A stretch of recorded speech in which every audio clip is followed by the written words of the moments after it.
Welcome to episode number 6 of Game Callers. Reed Duthie is my guest here today with the Brantford Bulldogs.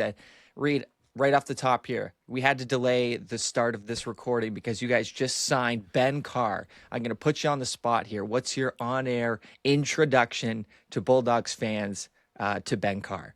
Oh, Troy, thanks for having me. This is going to be so much fun. Yes. Ben Carr, yeah, it all came together really quick. Ben is a tremendous young talent, great leader, captain of his U16 squad. I believe he's wearing an assistant captain at the U18 side. Started the season with an injury. He was able to make his way back from that. And since he's returned, he's been incredible at the U18 level. You're talking better than a point per game. Just in the HEO loop up in Ottawa alone, 10 points in 8 games since returning. That's not counting his tournament stats. 6'6", 201 pounds for a forward. Ooh. So he and Parker Holmes, who goes 6'4", 228, are going to have a pretty fun time next year playing together. But Ben he's a tremendous character. He's a leader. He's everything that we look for with the Brantford Bulldogs in terms of the type of player that we want. So very, very excited that we got Ben on paper and that we'll be seeing him put on the black and gold next season. That was fantastic. That the clear as day. You've been doing this for what, 16, 17 years now? That's 17 fantastic. years, yeah. 17 years. It's been a long time. Wow. Now, you have a unique start compared to the rest of my guests in that, we're all interested in broadcasting at a young age, and then we start calling some games maybe when we're in school or just freshly graduated. But for you, it was when you were at Mohawk and you were doing AHL games. Is that right? Yep. That was your very first start. That was your start. That was my introduction to doing television. So I was extremely lucky that Mohawk College had it's an on-campus closed-circuit television station. Mm-hmm. And it would play the AHL Bulldogs games because our television program at the school, where the students got real-world experience, was they would go out and shoot Bulldogs games for in-house production and that sort of thing. A great relationship I'm sure we'll get to with Cable 14. But they would shoot the games and we would air them in-house. So my first day on campus, I walked in and I talked to a couple of people in the application process to get into the TV broadcasting program that I was looking to get into play-by-play. Somebody stopped me in the hallway and said, "You're the guy that wants to do play-by-play, right?" I said, "Yeah." He said, "Go down to the television station down in the television studio down in the basement. They're doing auditions for a play-by-play announcer for the closed-circuit Bulldogs games." So they never take a freshman to do it, but at least you get your name in there. Yeah. So I went down, and I did 4 or 5 minutes of a game call from the year before, and I'm lucky that I grew up a Bulldogs fan. So I grew up, my mom and my dad and my brother, we all went to Bulldogs games. Actually, I go back to the Hamilton Canucks as much as, I may not want to admit how old I am, but so I grew up going to all these games. So when I walked in, I already knew the roster that I was going to call on this screen. So even on the spot, I was like, okay, I'm fine. So I called 4 or 5 minutes. They stopped me and said, "Okay, you're the guy." Wow. Okay. So no nerves or nothing, eh? Oh, I was nervous as heck, but okay. I feed off that. I've always said, Troy, that the day that I'm not nervous before I go on air anymore is the day I quit. 1,000%. I agree with you. Big time. It means it's not fun anymore. It means that you're not excited to do it anymore. So I was super nervous, but I just went in and did what I always did. I've practiced doing this since I was 4 or 5 years old. So I just gave it what I had, and they said, "Yeah, no, let's give it a go." So I did 30-plus games that year. And when you're doing the work with the TV station on the closed circuit at Mohawk, that meant you had to get there in the middle of the afternoon, set up your booth, shoot your pregame show, call the game, then take the booth down, return all the stuff back to the truck, go home, and then get up the next morning for class. Yeah. So it was a trip. I have that on my sheet here. You said 2 p.m. to 2 a.m. were some of the days, the lengths of the days there. Like, that's nuts. I wanted to do it. I didn't care. I'd walk through my door at, in East Hamilton at 2 a.m. and then get up and do it again the next day. It was what I always wanted to do since I was a little kid. So to have that opportunity and not paid either. This was all volunteer. This was getting experience. I didn't care. I wanted to do it, and I found an opportunity that let me really get full on into it and get my feet into it and understand what I needed to do. And I was very lucky after that to have some great mentorship and improving my call over time. But that was the very beginning of my television journey, and it's funny how it all ends up coming back around. Yeah, no, that's pretty cool. I want to go back to the the nerves aspect of it. And I found that when I am not nervous, because I try to go into games and try and calm my nerves. Like it's not to a point where like I start doing bad, but like you said, we love it. And if you're not nervous, that's the day we quit. There's been games where I go into it not nervous because I'm so comfortable, and that's when I make mistakes. Are you similar in that aspect, you think? Absolutely. I always find that the days that I'm the most comfortable are the ones where it's no different than being a player, right? If you're too comfortable, you let off the gas a little bit, and those are Yeah. the ones where it's like, oh, I listen to it back and go, yeah, I want that one back. I'd like to redo that game. There's actually, it's funny, there's one that stands out to me about, 2019, 2020, Okay. Bulldogs and Sarnia Sting in Hamilton. And I had everything prepared early in the day. I was ready to go. I walked into the booth. I was comfortable. It was good. I hated the game. I watched it back and I Really? hated it. And I felt it in the middle of the game that I don't know, I didn't have my fastball that day.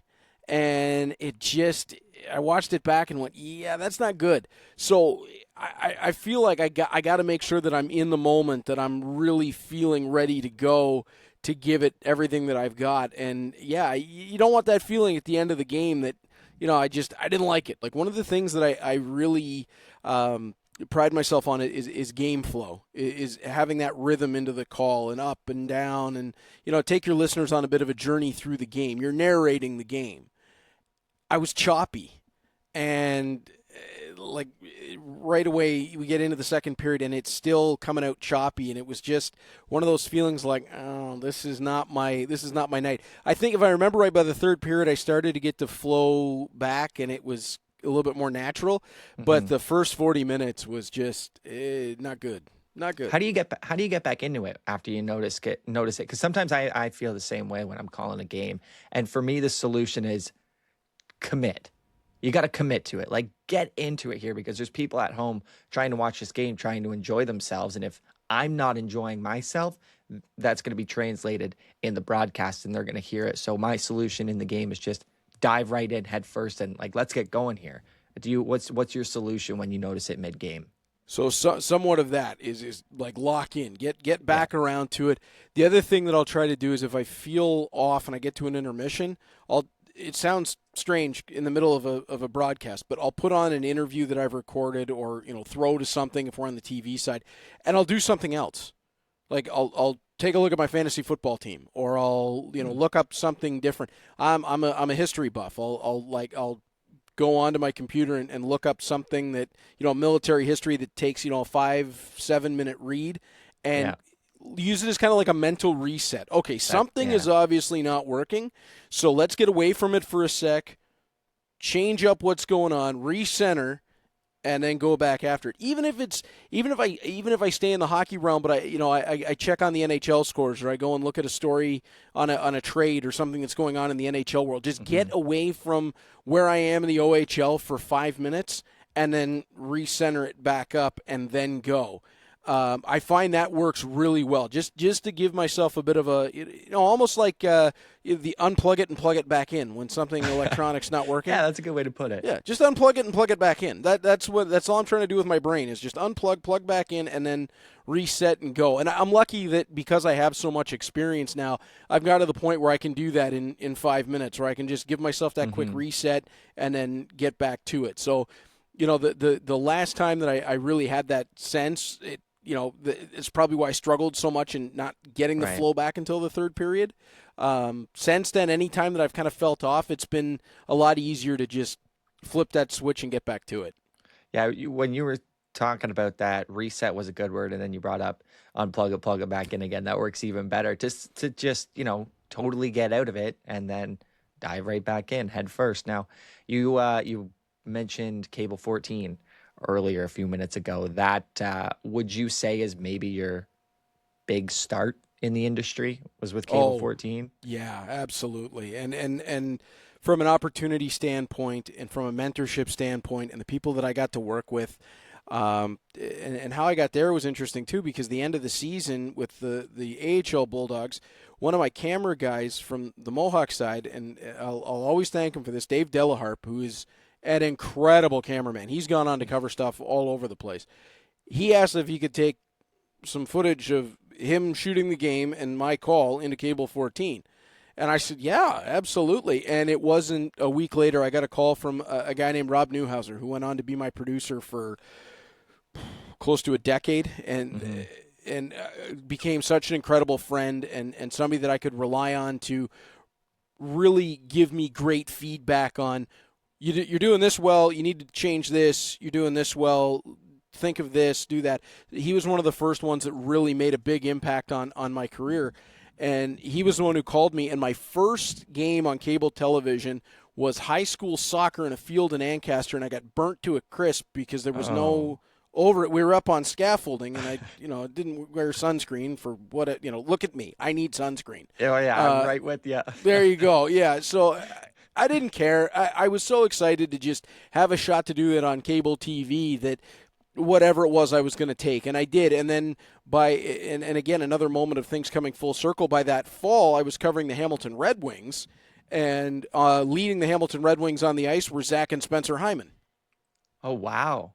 So they're it's amazing. The last 17 years, and over the last year, the last 17 years have all thread back together.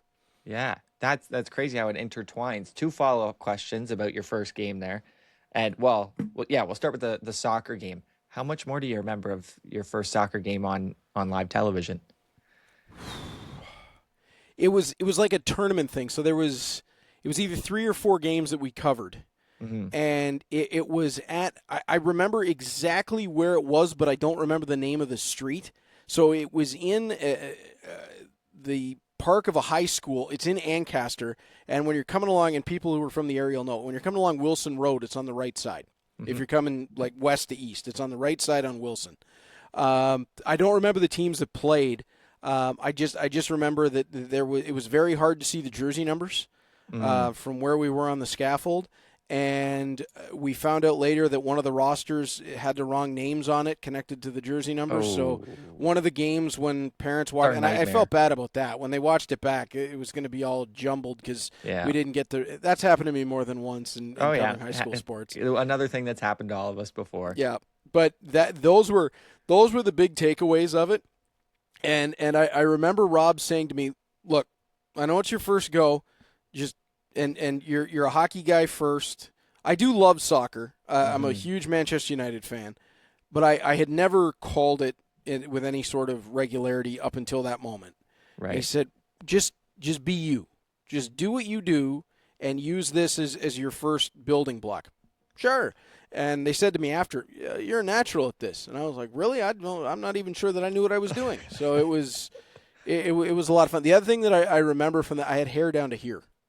So I had long hair, it was a different look, it was a different time, and a different time, yeah. It was a lot of fun, and I remember going home and being extremely excited, and then realizing, wow, I'm sore. Why am I so sore? Oh, I'm burnt. Yeah, that's why I'm so sore. Yeah, big lesson was learned that day when you're working outside. Bring the sunscreen. Oh, I got a couple more lessons I learned from doing outdoor games we can get to later. Oh, that's hilarious. The only reason I ask about if you remember much of your first broadcast is because I remember mine so clearly. Maybe because it was only a couple of years ago when I was in Halifax with Eastlink Community TV. My first ever broadcast, live television broadcast, I'll say, was the high school track and field provincial championships at Beasley Field in Dartmouth, Nova Scotia. Oh, cool. And I was hosting the field events. So my job was to, once the events were all completed, go over, have a couple questions with the winner of the field events.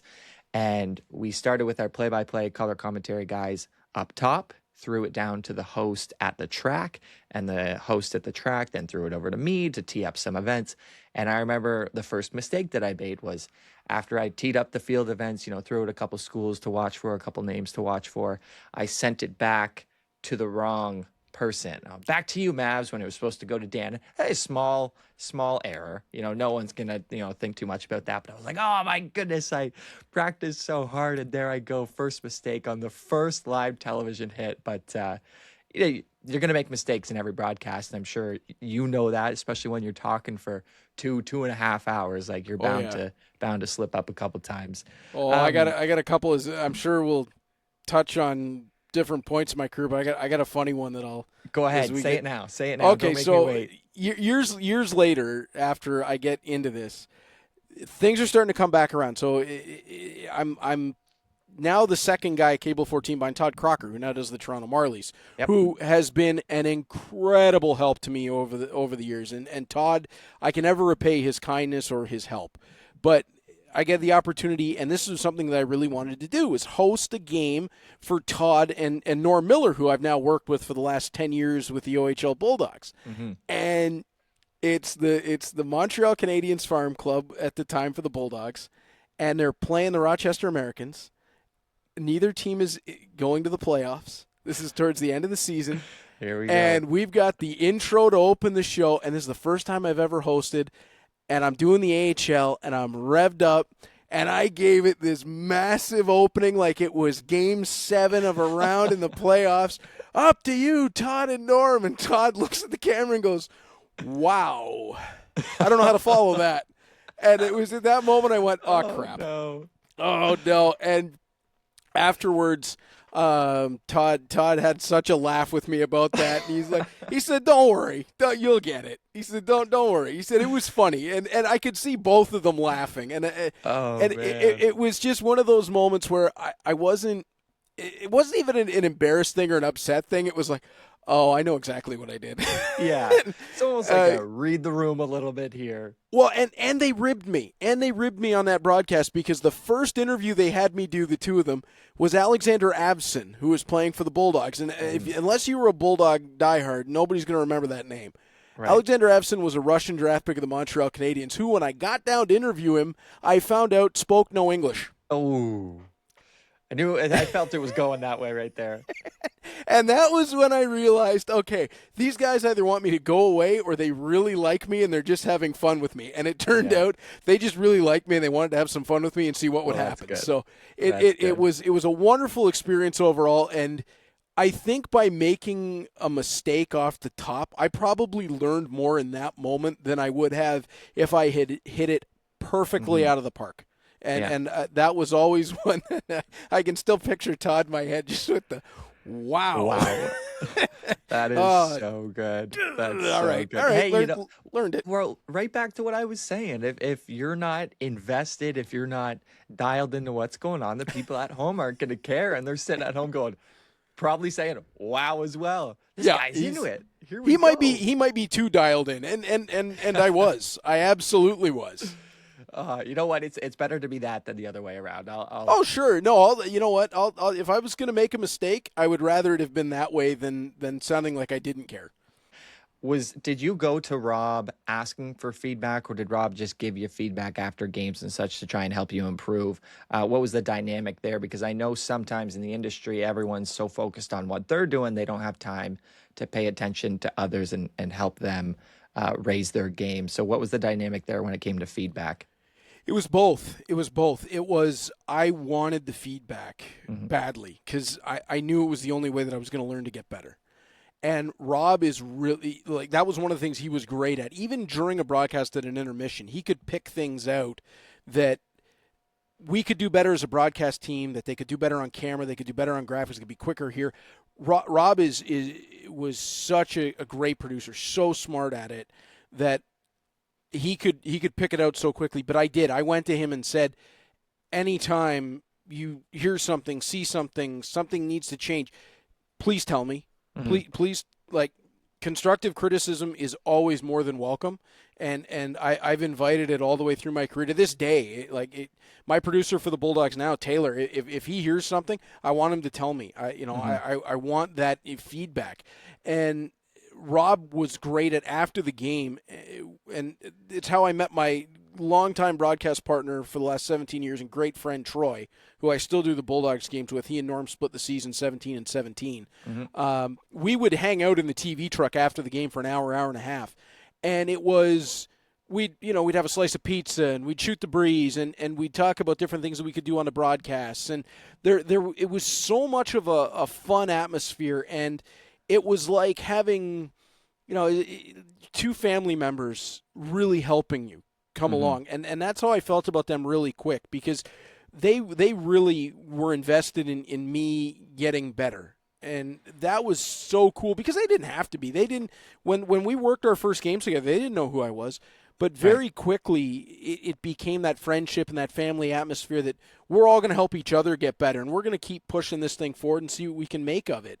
And that was so cool. So yeah, it was a blend of everything. It was Rob being able to offer that because he had done the AHL by that point for a few years. He knew what needed to be done, and me going and asking him and looking for it and being as receptive as possible to it. I never wanted to be somebody that, like, if they came to me with constructive criticism, would just, in one ear, out the other, and on about my business.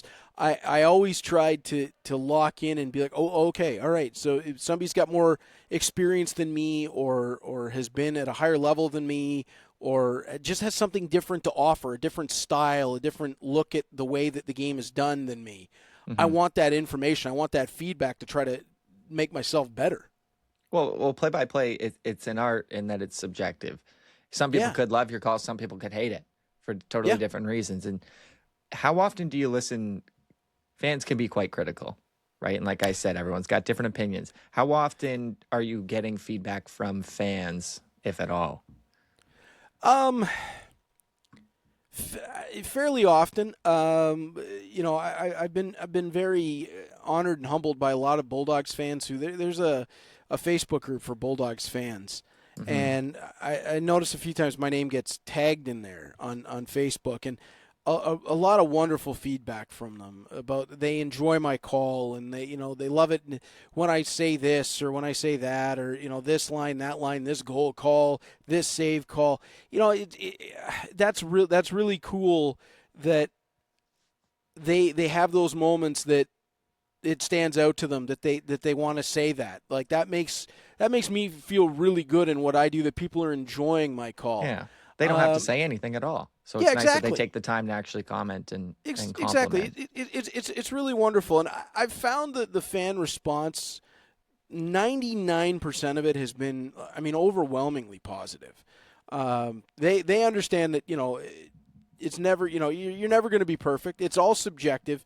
And I get so much of that positive feedback, and it's really wonderful to know that people enjoy that, and that my call is so enjoyed by the fans, and I'll say too, by our players and our coaches and our staff.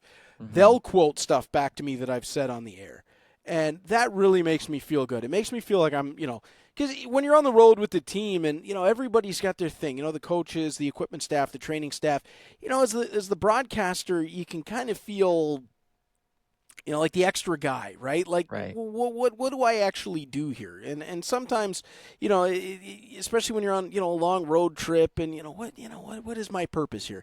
When I hear the guys quote something back, or I make the staff laugh, or something like that, that makes it worthwhile to me. That makes it a lot of fun. That it stands out to them. So if I can pump those guys up and give them something to go with, that's another part of it that makes it really fun.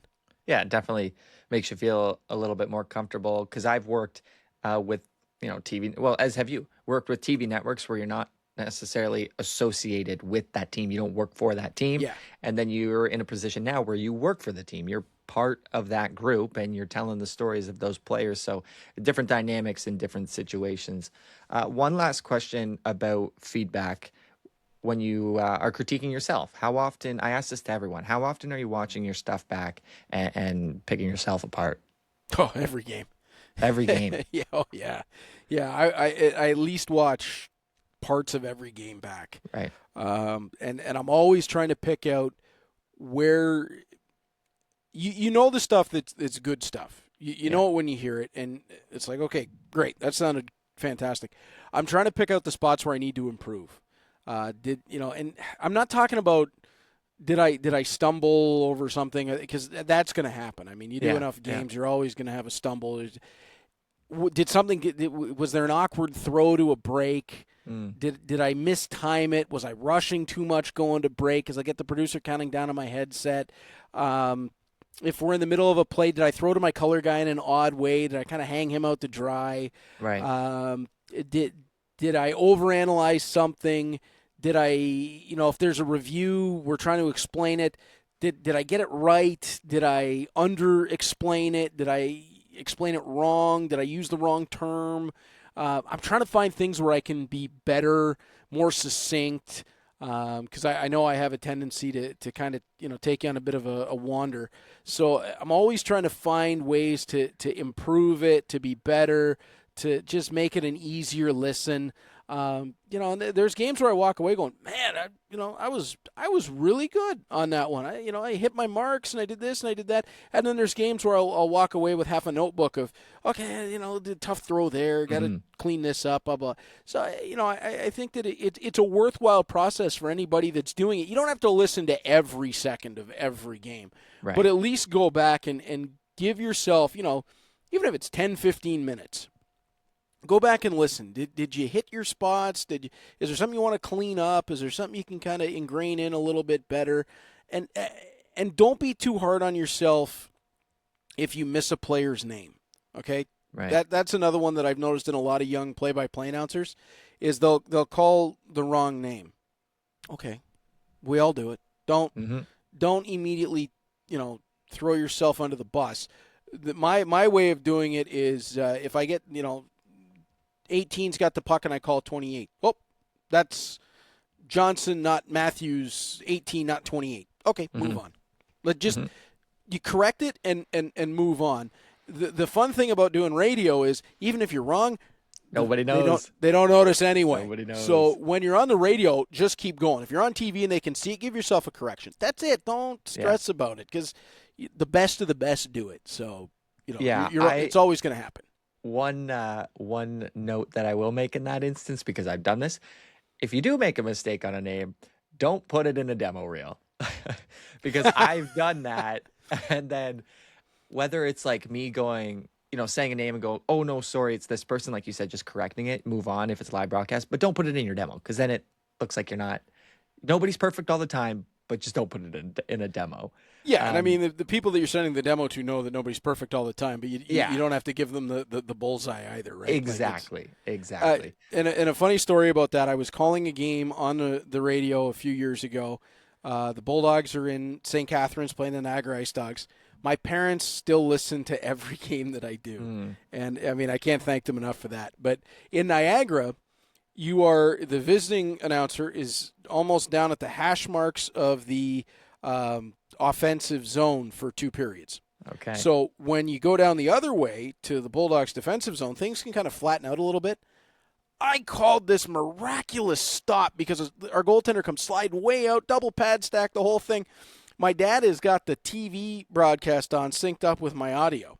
He calls me on the way home and goes, that was an incredible call on that save. Oh, thanks, Dad. The puck was never even close to him. Yeah, you're the only one who would have noticed that. Thanks, pal. Yeah, appreciate that. Thanks for letting me know. He got such a kick out of that. And That's I was like, hilarious. yeah, of course. Yeah, of course you noticed it. It'll happen. Like I mentioned to you before we started recording here, we could yap and yap and yap forever. Jack Moore and I went for an hour and 15 minutes. So I'm going to try. I got to get going down the questions here because I just keep asking you follow-up questions. You're a wrestling fan. Yes, correct? Oh, yeah. Huge wrestling fan. Now, I worked with a huge wrestling fan out east. What the heck is the correlation between being a massive wrestling fan and being a play-by-play commentator? How does that, why? I don't know, but it seems like we all are. Yeah. It's the strangest thing in the world, and I don't know if it's because there was a lot of us roughly around the same age. There was so much pageantry in wrestling. That's what I think there's it is. Showmanship and the whole thing. And maybe that's what translates over. I don't know, but you're right. Everybody that I talk to that does play-by-play in hockey at some point in their life was a wrestling fan, whether it was the 80s, the 90s, or whether they still watch it. I help run a wrestling promotion in Hamilton, so I'm still kind of, Still there. Feet in it, but Yeah. it seems like everybody was big on it at some point in their life before they got into this. Well, my guess is hit the nail right on the head. There was the pageantry of it, the show, of wrestling, and getting the energy, right, and being able to bring that into the broadcast. That's my guess, and It's gotta be. You just confirmed that. You confirmed Yeah, that. it's got to be the energy, the life, the characters. It's got its own feel to it, and if you can bring that over to non-scripted sports, yep, it makes it so much more exciting. Absolutely. Now here's a gentleman that is right into it. Now I don't know if he's into wrestling as well. You're a big fan of his, Jack Edwards. Oh, yeah. I recently learned that you're a Bruins fan. Wasn't going to bring it up because I'm a Habs fan, but anyways, we'll move past it. Jack Edwards. I like watching play-by-play broadcasters. If they record themselves during a big call, I like to see if they're standing, are they sitting, are they doing lots of body movements, and what Jack Edwards does a lot. He says a lot with his body movements and his hands. Is that something that you also do? Do you sit or do you stand when you call? What's your body language like when you're calling games? As long as there's room, I stand. Okay. There's some places around the league where I just don't have that ability, where it's essentially set up for you to sit, which is fine. I mean, that if there's not space, that's okay. But if I can, I prefer to stand. One, I'm short, and two, I am very active. So one thing that not a lot of people would know about me off the top is I'm severely ADHD. So I'm constant. If you're noticing, I'm constantly fidgeting and moving. I can't sit still if my life depended on it. So if I can stand and move, and I'm I talk with my hands, I move a lot. So when I can do that in the booth, I feel way more comfortable and I feel way more into the game. So absolutely. If you watch Jack Edwards call big moments and you have a camera in my booth, it would be very, very similar. And Jack was a huge influence on the way I call games. Is it just because he was the Bruins guy and that was the guy that you listened to growing up, or are there other reasons for it? Well, the guy that I listened to growing up first that had the biggest impact in terms of me wanting to was Fred Cusick, who was the longtime Bruins announcer before Jack. Mm-hmm. Fred, when I was very, very young, I played hockey all my life, but I knew at a young age, like, the NHL is not going to be for me. And that's fine. Like, people say, oh, you thought that young, you didn't want to. No, I knew that I wasn't that athlete that was going to be in that 0.0001% of hockey players. That's fine. I just knew I wanted to be around the game from a young age, and I wanted to make people feel the way that I felt listening to Fred Cusick as a kid. And Jack, to me, carried on that tradition.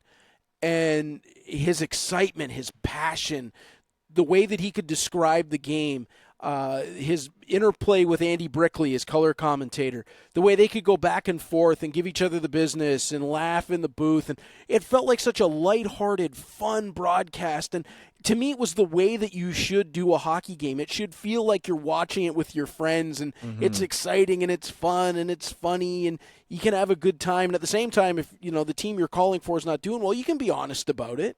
Absolutely. You call it from their point of view. Mm-hmm. But the number of times where Jack and Brick have been extremely honest about, if the Bruins have struggled or whatever it is. So to me, they were the team that I wanted to model myself after. And that's not to say that there's not a lot of other, like Chris Cuthbert to me is like the dean of Canadian announcers. I love listening to Chris Cuthbert. Yeah, me too. But from a broadcast team standpoint, Jack and Brick followed Fred and Derek Sanderson. And those were the two, and being a Bruins fan, obviously they're the ones I listen to the most, but those are the two broadcast teams that to me made it feel the most like what I want to make my broadcasts feel like. Yeah. And that's where I've drawn so much inspiration from. You just gave me a light bulb moment, because for me, I obviously love calling hockey games as well, but for me, it's like I want to do it at the highest level possible, do big. We all want to do big games, right? But I couldn't figure out why. And my thought was always, am I being selfish? Like, do I want to just insert myself into these big moments? And what you just said is you want to make people feel the way that you felt when you were a kid watching broadcasts. And that you just put the final piece into the puzzle of my broadcasting why. And you know what it is, Troy? When I was a kid, the thing that I bonded with my dad the most on was hockey, watching hockey, Mm-hmm. and it was so special when we would get to sit down and watch a Bruins game together, like from a really young age. That was the feeling that I always wanted. Like there was nothing better to me than sitting down on a Saturday, listening to Fred and Derek call the Bruins with my dad, and having that kind of fun, watching Ray Bourque and Cam Neely and all those great teams. Yeah. That was to me the ultimate, and that's why I wanted to make people feel that same way. Like sit down with your friends, sit down with your family. Mm-hmm. To this day, my dad and I have a chat that we go back and forth every night the Bruins play. We go back and forth talking about the game to this day. And to me, that's so special, and I want other people to have that kind of fun and those kind of memories that I've been so privileged to have. So that's why I want to make people feel that same way, and if I can be a small part of that, it means so much to me. Yeah, that's fantastic. I'm grateful that you just did that. You made that connection for me. That's awesome. I love it. Now, I was doing when I was trying to figure out what do I want to ask Reed about, I found my way onto your YouTube channel that had your demo, and then I saw during COVID you were posting old Bruins games on your YouTube channel, and I was like, wow, this guy's a Bruins fan. Like games from like the 70s and 80s. Yeah. And I clicked on one, Boston Bruins versus Toronto Maple Leafs, March 19th, 1978. And I started watching the first couple minutes and how Fred Cusick was going back and forth and teeing up the show and whatnot. And then guess who showed up to sing the national anthem? Rene Rancourt. And I was like, I didn't know he was that old. Because when I was a kid watching hockey games, you know, Montreal, Boston in the playoffs, Rene would come out and do the anthem. And he sewered the anthem in that 1978 game. I was like, oh, Rene, what are we doing here, pal? Like, the words were off. Like, he still had the flow of the anthem. Yep. And I just sat there laughing. But first of all, I was like, this is great. Able to watch, like, a full broadcast from back in the 70s. And then I was like, oh, Rene, I mean, he figured it out, obviously, because he was still doing the anthem into the 2010s. But that's awesome. Well, yeah, he figured it. I always thought that Rene kind of knew he was part of the gimmick, right? Like, he was beloved for a reason. It's because he was a character. Right. And one of my favorite Jack Edwards lines of all time was a holiday game about 10 years ago. They're going to break, and he says to Brick, "You have never lived until you have been at TD Garden listening to Rene Rancourt sing Christmas carols on a Zamboni." Like, it just it felt like he always kind of knew that he was part of the show, right? And that was the way that, because people always ask me, being a Bruins fan, why do they love the anthem singer? You don't get it unless you're a Bruins fan. He was just part of it. He was part of what we all grew up on, that he was part of the Boston Bruins. And he just, it was different. It was, you're right on that one, too. It was, I don't know if he couldn't hear the organist quite right at the beginning. I don't know what it was. Something was off. I'll tell you this. I sat there and listened to the whole anthem. I was like, how much worse can this get? And I can't sing to save my life, so I'm not going to critique him too much. But I was like, this is hilarious. This is great. He's a character, man. He's a character. Yeah, it's awesome. You know what? Now would be a good time for me to go into a segment that I call Name That Call. Okay, now I have 3 quotes here from commentators, sporting moments. They're all hockey. And I'm going to read the quote, and I want you to tell me if you know who the broadcaster was and maybe what the game was or what the situation was. Okay? Oh, boy. Yeah, you're going to test me here. Okay. Yeah. Here they come. 2-on-1. Volek shoots, scores. Chris Cuthbert, Pittsburgh Penguins eliminated by the New York Islanders in 1993. Nice. I was worried I was going to give you too much. Here they come. 2-on-1. Volek shoots, scores! David Volek, Islanders! And they'll be a new Stanley Cup champion in 1993. That's fantastic. And the reason I bring that in is because I think it was the interview that you did with Josh Sweetland of the OHL a few years ago during COVID, and you mentioned that was a big call for you, or a big memory. That one stuck with you. Why did that stick with you? Because that's not even a game that the Bruins were playing. That's, not Fred Cusick. Why does that one stick with you? I don't know. That one it's always been a bit of a mystery to me, other than the fact that it was Chris Cuthbert, who I love listening to call games. But whether it was the fact that the Bruins had lost to the Penguins the previous 2 years in the playoffs, and my dad just wanted, and I was 5 years old. Right. Yeah, 5 years old. And my dad just wanted anybody to eliminate them. So we were rage watching. We were watching to see somebody knock out the Pittsburgh Penguins.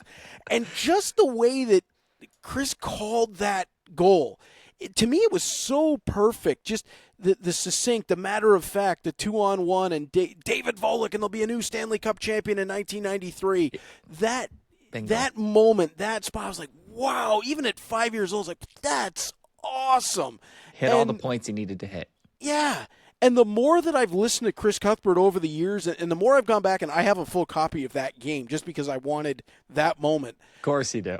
Yeah, of course. And the more I've listened to that, it's like, man, that was so good. It's like the Bob Nystrom when he put his stick out in 1980 for the New York Islanders, their first of 4 Stanley Cups in a row. Okay, well before my time, but okay. Fair enough. Well, before mine too, but there's an old video called NHL Overtime that has a lot of this stuff on it. It's amazing. And Bob Nystrom, the Islanders win the Stanley Cup. Great. And it's just that something about that was just so cool that it stuck with me forever. And I've always been a Chris Cuthbert fan. So it's probably those two things. Right. And I was actually going to read the rest of the quote because I have it here, but you nailed it. You were bang on. David Volek, Islanders, and there'll be a new Stanley Cup champion in 1993. That's incredible. I love that you know that. Just always stuck with me. Yeah. Okay, so you're 1 for 1. Second one is Krejci takes it away. Krejci to Coyle, and the Leafs are mulch again. Oh, Jack Edwards. Krejci to Coyle. 2019. Nice. You got it. Krejci takes it away. Krejci to Coyle. And the Leafs are mulch again. It's Game 7 of the first round against the Leafs. That made it. I think that was the goal that made it 4-1. They added another 5-1 win. Yeah, I couldn't remember which goal in the succession that was. But that was the game, if I remember right, the Bruins were trailing, and Torrey Krug scored a long distance early in the second period, and from there they just went boom. Totally switched it up. Yeah, I looked at the box score. I didn't scroll down far enough to see if they trailed. I could be wrong, but I think that was the one. I'll give it to you. You got it right. It was Jack Edwards. It was the playoffs in 2019. And I thought that might have been difficult because the Leafs and Bruins have played each other so many times over the course of the last, 6-7 playoffs. Bruins traded for Marcus Johansson and Charlie Coyle at the 2019 trade deadline. Then it was COVID, and by the time they got back from COVID, Krejci left for a year. Oh, right. So it limited the number of times that I could have picked Toronto, Boston. Right. Okay, well, you narrowed it down and you got it bang on. 2 for 2. Quote number 3. This is after the goal. So the goal has been scored, way to beat or 2, and this is what is said. And what could be better than that as they beat St. Louis 4-3. The next few words are names. So if you need them, I'll say them. But is that get you anywhere? And what could be better than that as they beat St. Louis 4-3? Oh, I'm gonna get the name wrong because I want to say it's Johnny Pearson, but it's not. I'm going with 1970 Game 4, May 10th. It is 1970 Game 4, Cup Final. Yeah, the Bobby Orr goal. Wow. That that quote is on my wall at home next to a picture of Bobby Orr flying through the air. And I can't remember if that was the national call or if that was Fred's call. You got a 50-50 shot. I think it was Fred's call. It was Fred's call. Wow. I just assumed that you knew that. And then you brought that up, and I was like, okay. Has it in the corner to Sanderson. Back in front to Orr. Shot. Scores! Bobby Orr from Sanderson! And what could be better than that? As they beat St. Louis 4-3. Orr to Sanderson, back to Orr. And they go wild. And Orr fell down in the corner, and they have surrounded them. What a scene, John. So it was Fred's call. The call that everyone would know would have been Dan Kelly. Dan Kelly, not Johnny Pierce. Dan Kelly. Dan Kelly was doing the game for CBS. Behind the net, to Sanderson to Reed. Orr scores. Bobby Orr and the Boston Bruins have won the Stanley Cup. Yeah, that was Dan exactly. Kelly. Yeah, so the name, so it goes, and Fred's call, and what could be better than that is they beat St. Louis 4-3, or to Sanderson, back to Orr, and they go wild. Yep, that's the one. Wow, great job. I don't know if I've had. That's the one that's on my wall. So I'd hope you have it then. That's great. I tried to cater them to the guests, and no, it was great, man. I'm glad I got it for you. Good job. The only thing that threw me off even momentarily was 2019 and the passion of that Stanley Cup final. But it was Doc Emmerich who called it, so he wouldn't have said what could be better than that, right? Right. So that, and then it brought me back to Fred and the quote that's on my wall. Right. Well, great job. Normally I'll wait to save that until the end, but it felt like the right moment after we were talking about Cuthbert, Edwards, and Cusick and all those guys. So love it. Heck of a job. 3 for 3. Now we'll go back. What are we? 45 minutes in. Yes. Congratulations. Claps to you, Reed. We'll go back to what do I have here? Yeah, outdoor game in 2022. You did against Oshawa at Tim Hortons Field.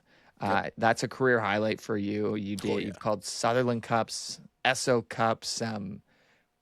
Maybe give me your top 3 moments, top 3 broadcasting days for you.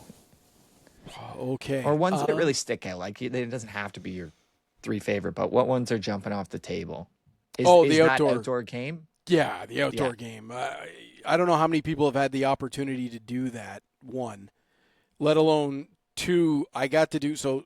Our owner at the time, Michael Landlauer, had them keep the outdoor setup from the Toronto Buffalo game the day before. And he got Sportsnet to leave one of their VOMs there. So I got to call the game from right at ice level next to the penalty box. Oh, ice level. Oh, man, it took me 3 days to thaw. And it was so cool. It was an amazing experience. So I don't know, 1, how many people have gotten to call an outdoor game, and 2, how many people got to do it from right at the ice. Right. That was really, really special. And the Bulldogs had a great game. The fireworks going off. George Diaco scores a gorgeous goal. Cam Butler and Arbor Jacki had a wicked fight. I mean, nobody was stepping up to Arbor Jacki, and Cam Butler in this moment with 16,000 people just went, what the heck?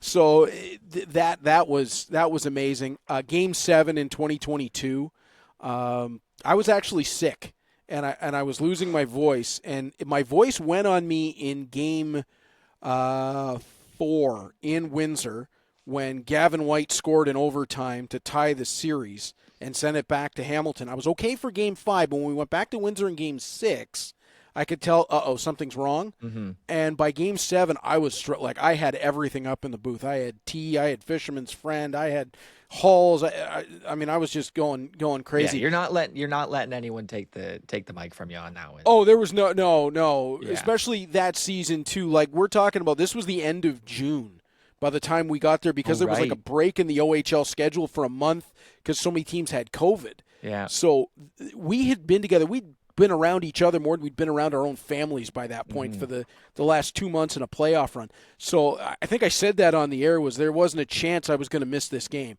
Right. Again, 14,000 people inside First Ontario Centre at the time, going wild. The Bulldogs win it on home ice, and I get past the Robertson Cup. And that was, I mean, I still have that photo. That was a moment that I'll never forget. Third one, you know what? I'd probably go back to, 1 of 2, 2015, in September of that year. My grandfather passed away right before I did my first OHL Bulldogs game, when I got named to be the TV guy for the Bulldogs at that time. Mm-hmm. And my grandpa was a huge influence on my career and doing this. He had his own singing show on the radio in Hamilton for years. He'd served in World War II. He was this incredible man. And he knew before he passed that I had been named the guy. And he went back to watching the Hamilton Tigers play at the Barton Street Forum. That's how far back. Wow. His name was Wilfred Reed. Just an amazing man. So he knew before he passed that I got that job, and I've continued it on to this day. So that first night was, I mean, the emotion was incredible. The Bulldogs played the defending Memorial Cup champion Oshawa Generals. They won on a Stephen Harper goal. The hockey player, not the Prime Minister. Thanks for the clarification on that. No problem. It was an amazing night, just an amazing experience, and to get to do that and really plant my flag as the Bulldogs TV guy was that's special. huge. The other one, it wasn't 1 day so much as it was 5 days. Troy Islikar and I did the Allen Cup in 2014, which is actually where I met Jay McKee for the first time. He was playing for the Dundas Real McCoys. And we did 10 games in 5 days covering the tournament. Oh, and we would sneak out to get a sub in Dundas in between 2 games in a day. And it was so much fun. But yeah, by the end of that tournament, I was like, I had no voice left. Yeah, but it was an experience, man. Tournaments, I just love tournament hockey. It's great. Yeah. A few quick draw questions to wrap it up, and then I'll let you get out of here. This has been great so far. Love talking about this. First one off the top, I'll ask for a percentage on this one, I guess. What percentage of your prep actually makes it into a broadcast?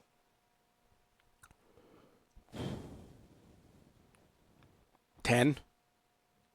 It's low. It's low. It's. I'm just thinking of, like, I've got a line chart that's got information on every player, right? Yeah. And how much of that do I actually get in? I mean, if I'm doing TV and I've got a color commentator, 10. If I'm doing road radio where it's just me, 20, 25, because it's a little bit more on me to bring the interesting facts about as many guys as possible. But yeah, no, not nearly what I prepare gets in. Well, actually, I'm going to follow-up question on that. In your interview with Josh, he talked about you going from radio to TV and back and forth and whatnot. And you said the thing that you, I guess, something that was pretty difficult was having to fill between breaks when you're by yourself calling games. Yep. Has that gotten easier over the years, or what are some strategies to fill gaps in the action? Well, that's where the research comes in mostly. Is finding out interesting things about a background and, where did they play their AAA hockey? Did they have a teammate? So if it's a visiting, or if we're on the road, the home team, do they have somebody that played with a Bulldog? Did they cross somewhere in the path? If they've got European players, what programs did they come out of? Then you can relate that back to what NHLers. So for the listening audience, you may not know what this program name is, but you'll know this guy, and this guy that came out of it and went on to the National Hockey League. Right. And then, just when you're on your own, finding a way to talk to the audience without actually talking to the audience. So, I'll make jokes on the air that's open to the audience, but they can't respond, right? So you got to hope they land. Yeah. But, kind of making it interactive, speaking to the greater audience as opposed to just working yourself, right? Bring them into the game. I guess the thing about the jokes is if they don't land, who cares? It's like getting a name wrong. You move on. You you just keep going. Yeah. That's good. I'm going to assume you might have an OHL one for this playoffs during that championship run, but most electric moment in the booth? Crowd going nuts. Memorial Cup 2022 overtime semifinal to put the Bulldogs in their first Memorial Cup final. Yanni Mishak, who was playing, I don't even know how he was playing. Like, he was being held together with Gorilla Glue by the end of that tournament. Tips a Nathan Stales shot, who had just done the full Peter Forsberg tour of the offensive zone gimmick and fired it. Mishak tips it, and it was 2 years to the day that he was drafted by the Bulldogs in the CHL import draft that he scored the goal. Wow. Yeah, that would do it. A goal to send you to the Memorial Cup final. You talked about doing that outdoor game from ice level. What's the weirdest spot you've had to call a game from? Either rinkside there at the outdoor game because you're right up against the glass, so it's all moving real quick, or when I was doing the closed circuit games for Mohawk, we were in the second deck of the First Ontario Centre in the corner of the building. In the corner? In the corner of the building. Oh. Yeah, we weren't. That's We weren't tough. up in the broadcast booth in that area. We were in. They didn't. Why would they let you up there? Yeah, some schmuck. They didn't. Yeah, no, absolutely That's not. crazy. So yeah, that one probably even more so than the outdoor game was that corner of the building. How tough was it to see? Oh, very. Yeah. I mean, Have you ever if, had to use? if it Go was ahead. the end that I was in, it was fine. But when it went down Right. the other way, There's some issues. yeah, I was just hoping and I had a monitor, but the monitor was like one of those old 12-inch, like the ones that you Like see an iPhone screen or something. You know when they go back to wrestling, when they go to put somebody through the announce table and they pick up those little monitor, it was one of those essentially. Oh my gosh. It was like a 12-inch screen that I'm like this. It was this barely doesn't- helping. Yeah, this doesn't make it any better. Have you ever had to use binoculars when calling a game? I haven't, but Troy has. Whether we're in a building like First Ontario Center that was like the broadcast booth was way, way up in the sky, or when he and I have done football. Troy will use the binoculars to pick out offensive linemen or who's switching in and out. He's really smart with that stuff. Like he's a lot of fun to work with as a color guy because he just kind of has this innate understanding of when to hop in, what information he needs to bring. And and then I can always give him crap on the air for using binoculars to see. So it just gives us a third layer. Yeah, no, it's great building rapport with your color commentator when you've worked with them for so long. Binoculars is tough. I had to do it one time. Maybe it's because I wear glasses and it's just like maybe another barrier between your eyeball and the actual lens of the binoculars. But it was when I was doing a soccer thing, showcase sort of I thing. could see and all that, the players too. had pennies on and their numbers were 4 digits. Like why are your numbers 4 digits long? Why are we in the thousands here? Oh, that'd It just drive me didn't make- nuts. It was tough. It was difficult. So it's not easy. 3 items that you need to have with you during a game up in the booth, your must-haves, whether it's water, pens, highlighters, snacks, research. Yeah, water for sure, pen for sure, and my line chart. As long as I have those 3 things, I can call a game. Okay. Last one for you. What is something you wish you knew before you started broadcasting? Ooh. It's a pretty generic, open-ended one there, but point of the podcast, trying to help other people learn, those who are trying to get started. What kind of advice would you give them? Something So- you wish you knew. This one might be a little different, but I would say understand your value. So I did everything I could get my hands on. Mm-hmm. And I don't regret that because I got so much experience. But there were groups that I worked with, and I mean, I've called everything. I've called pro boxing, I've called pro mixed martial arts, volleyball, basketball, football, women's roller derby. Roller like- derby. Oh yeah. I called everything I could get my hands on because I wanted the experience. Yeah. But there at times were groups that I worked with that weren't entirely honest and weren't representing themselves in an honest way in terms of what they were going to do and what the payment might be and things like that. Okay. So I think you need to, as a young announcer, take the opportunities that you can get, especially, I always say, go to your local, like Eastlink, Cogeco, Rogers stations. That's where you're going to get the best work in. Mm-hmm. But as you start to expand out, and because, we're doing things more in an esports world now, and, remote commentary and, other groups that pop up, understand your value, understand your value to a broadcast, understand your value to a promotion, and understand that they need to treat you as they should to your value. You're not just, you're the voice of it. You're the narrator. You're what people are going to need when they tune into the show. Don't let people kind of treat you like you should be put in a closet, right? Like Right. You should just be kind of in off to the side. Mm-hmm. Don't let that happen. Make sure that you understand the way that you should be treated, the way you deserve to be treated, and work from there. You're going to have to do some heavy lifting when you first start to get opportunities. That's absolutely true. Yep. but never compromise your values and understand your value to a broadcast and the value that you bring to it and to yourself. Right. If I had understood that a little bit earlier, there's probably a couple things that I would have turned down that I actually did do. And it was a learning experience, and I've since learned that there are times to say yes and jump in, and there are times I'm going to pass on that one. Right. So that would be my best advice: is understand your own value moving forward.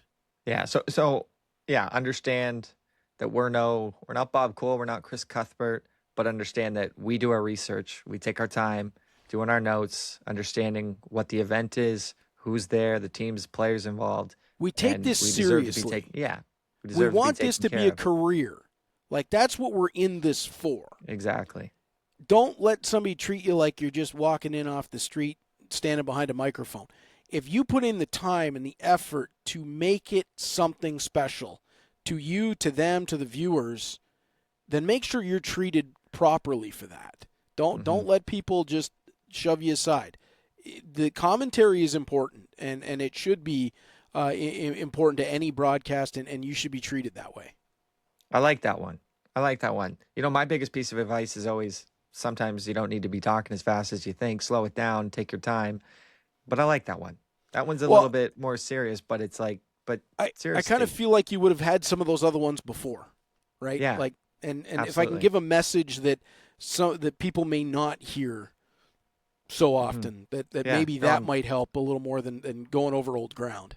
No, I'm glad you went down that route. I like that. That's a good piece of advice. One that I'd never, honestly, no one's ever told me before. So Yeah, that's good. I appreciate that. Yeah, it's something. It's just something that I learned over time, right? And Yeah. you make mistakes to get there, but you learn Absolutely. eventually. Yeah. Well, Reed, we've surpassed the 1 hour mark. I'll let you get out here, but I do value and I appreciate your time. I appreciate you coming on here. I know you're busy. We're heading down the stretch towards the playoffs here. So I know you're a busy man. So thank you. Thank you very much for your time. Troy, this was a pleasure. I love your show. I watched your episode with Jack, who is one of my best friends in the industry. This was great. Great getting to know you. Very happy that I was able to do this, and I'm very thankful and grateful that you asked me to do it. Anytime you need anything, just reach out, man. I'm more than happy. This was fantastic. It means the world to me. Friend of the show, Reed Duthie. You got it, man.